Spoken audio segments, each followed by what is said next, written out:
መጽሐፈ ዜና ካልዕ ምዕራፍ 32 ከዚህም ነገርና ከዚህ እምነት በኋላ የአሦር ንጉሥ ሰናክሬም መጥቶ ወደ ይሁዳ ገባ። በተመሸጉትም ከተሞች ፊት ሰፈረ፣ ሊወስዳቸውም አሰበ። ሕዝቅያስም ሰናክሬም እንደመጣ ኢየሩሳሌምንም ሊወጋ ፊቱን እንዳቀና ባየ ጊዜ ከከተማይቱ በስተውጭ ያለውን የውሃውን ምንጭ ይደፍኑ ዘንድ ከአለቆቹና ከኃያላኑ ጋር ተማከረ። እነርሱም ረዱት። እጅግም ሰዎች ተሰብስበው የአሦር ነገሥታት መጥተው ብዙ ውሃ ስለምን ያገኛሉ ብለው ምንጩን ሁሉ በምድር መካከል ይንዶለዶል የነበረውን ወንዝ ደፈኑ። ሰውነቱንም አጸናና የፈረሰውንም ቅጥር ሁሉ ጠገነ። በላዩም ግንብ ሰራበት። ከእርሱም በስተውጭ ሌላ ቅጥር ሰራ። በዳዊትም ከተማ ያለችውን ሜሎን አጠነከረ። ብዙ መሳሪያና ጋሻ ሰራ። የጦር አለቆቹንም በሕዝቡ ላይ ሾመ።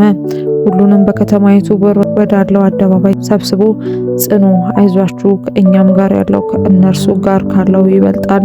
ከአሦር ንጉሥና ከእርሱ ጋር ካለው ጭፍራ ሁሉ አትፍሩ፣ አትደንግጡም። ከእርሱ ጋር የሥጋ ክንድ ነው፣ ከእኛ ጋር ያለው ግን የሚረዳንና የሚዋጋልን አምላካችን እግዚአብሔር ነው ብሎ አጸናናቸው። ሕዝቡም በይሁዳ ንጉሥ በሕዝቅያስ ቃል ተጽናና። ከዚህም በኋላ የአሦር ንጉሥ ሰናክሬም ከሰራዊቱ ሁሉ ጋር በለኪሶ ፊት ሳለ ባሪያዎቹ ወደ ኢየሩሳሌም ወደ ይሁዳ ንጉሥ ወደ ሕዝቅያስ በኢየሩሳሌም ወደ ነበሩ ወደ ይሁዳ ሁሉ እንዲህ ሲል ላከ። የአሦር ንጉሥ ሰናክሬም እንዲህ ይላል፣ እናንተ በማን ተማምናችሁ በኢየሩሳሌም ምሽግ ትቀመጣላችሁን? አምላካችን እግዚአብሔር ከአሦር ንጉሥ እጅ ያድነናል እያለ በራብና በጥም እንድትሞቱ አሳልፎ ይሰጣችሁ ዘንድ የሚያባብላችሁ ሕዝቅያስ አይደለምን?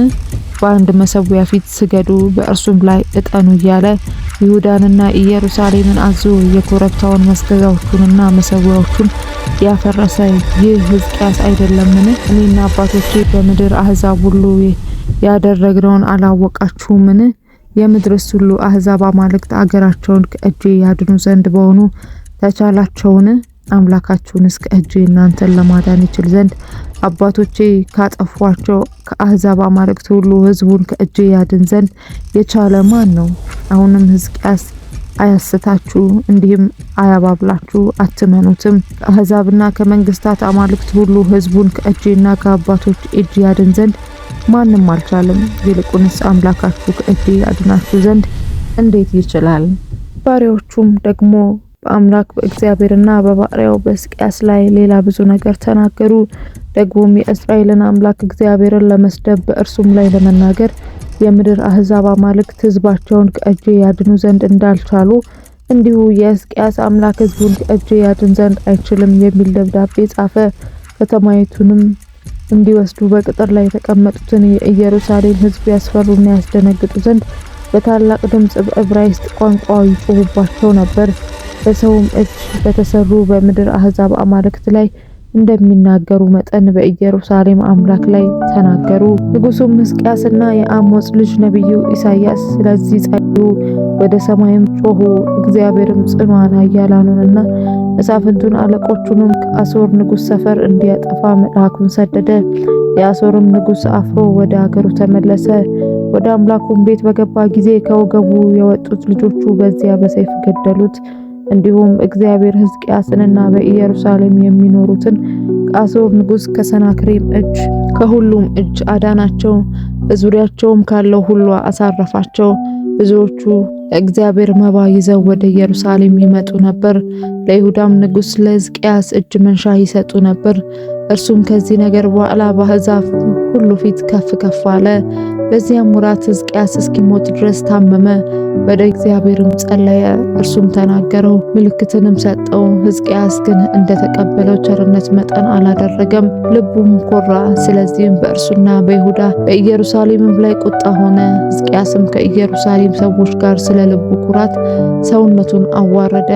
የእግዚአብሔርም ቁጣ በሕዝቅያስ ዘመን አልመጣባቸውም። ለሕዝቅያስም እጅግ ብዙ ሀብትና ክብር ነበረው። ለብርና ለወርቅም ለከበረውም ዕንቁና ለሽቱም ለጋሻውና ለከበረው ዕቃ ሁሉ ግምጃ ቤቶች ሰራ። ለእህልና ለወይን ጠጅም ለዘይትም ዕቃ ቤቶች፣ ለልዩ ልዩ እንስሳ ጋጥ፣ ለመንጎችም በረት ሰራ።